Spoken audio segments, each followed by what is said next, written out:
Hello guys, this is Ronnie. Welcome to my vlog. For today's video, magmemerienda muna tayo ng Tokneneng. So yan nga, nagkayaan muna po pang magmerienda. Bali guys, ka-out nga lang pala namin sa work. So duman kami sa paradahan ng jeep para sumakay pa uwi na. Kaso ay wala pang jeep. So napagpasyan muna kami na bumili ng Tokneneng dito sa Itlog on Stick. Dito lang yan guys, sa Mall of Asia. Katapat lang yan ng hypermarket dito sa Sakayan ng North papuntang Cavite.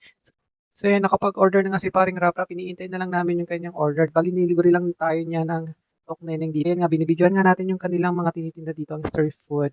And so, after ilang minuto nga, after magbayad, ay nabigay na agad sa amin yung order. So, umuna na si Rap-Rap na maglagay ng kanyang sauce sa kanyang Tokneneng. And then, after nga yan, ay ako naman yung naglagay ng akin sauce. So, ayan na, binibidyohan ko pa. So, ayan nga, una ko nga nilagay ay yung sweet and spicy sauce. Hindi naman siya masyadong maanghang. Sweet talaga siya. And then after niya, nilagyan natin ng vinegar para may kunting asim. And then yan, after nga, natapon pa yung suka. And then after ko nga, dinapot ko na agad at lumipat naman kami sa bigat na pwesto. And then pinatong ko yung ating Tokneneng at may lapid din kasi ako na bag. So yung lagay ng baonan ko. So nilapag natin dyan para less hassle. And then after nga, tinanggal natin yung face mask. And then kinakati nga yung inom ko dyan kasi nga kakaalis pa lang ng face mask. Then after nga na ang ipatong ay di sinubo ko na agad ng unang Dragon Ball. Ayan. Gutom na gutom. Ngayon lang ulit tayo nakakain ng Tokneneng at libre pa. Sino ba naman hindi kaganahan kung libre? Di ba ga? So ayun nga, buko, hindi pa rin nakikisama yung aking buko. Ewan ko ba, parang gusto nang umalis sa aking bunbunan. Laging magulo. So ayun nga, after ngang sinubo ko na agad yung pangalawang Dragon Ball. So mabilis ang meriendahan lang to guys. So ayun nga, and then ninanaman natin yung pangalawang Dragon Ball na kinain natin. Napakasarap. So, makakasigurado kang safe yung pagkain dito. Bali, 35 pesos nga pala yung isang order nito. So, kung order ka naman sa mga bangketa, 5 piso isa, bali, 10 pesos lang yung difference. So, yan nga, after nga na natin kainin yung pangatlong Dragon Balls, ay binidyo naman natin tong katapat natin. Dito yung paradaan baga ng van, puntang Cavite, mga UV.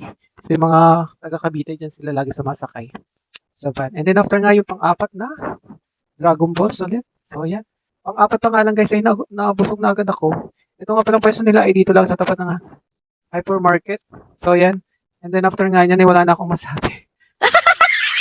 So yun nga pang-lima na nga yung ating kinakain dito na Tokneneng. Mura na siya guys. 5 pesos lang ang pag bibili ka nito ay 5 piso lang sa labas. Eh di after nga namin kumain ay parang ako'y nauuhaw. Kaya naman ay bumili tayo ng panulak.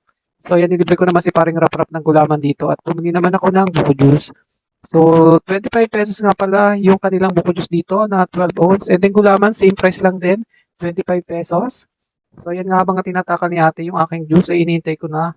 And then after nga niyan ay binigay na sa atin yung ating order. Yan, unang inom ko pa nga lang ay napakalamig ng tubig at hindi ko pa nalasahan yung hindi ko nalasahan yung buko. So hindi ko naman na mabali kasi may nalawain na natin. So yung lasa niya is ah matamis. So nawala yung lasa ng buko. Piling ko gawa ng ice.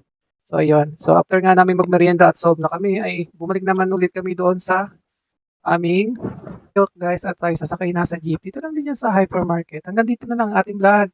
Thank you for watching. Bye!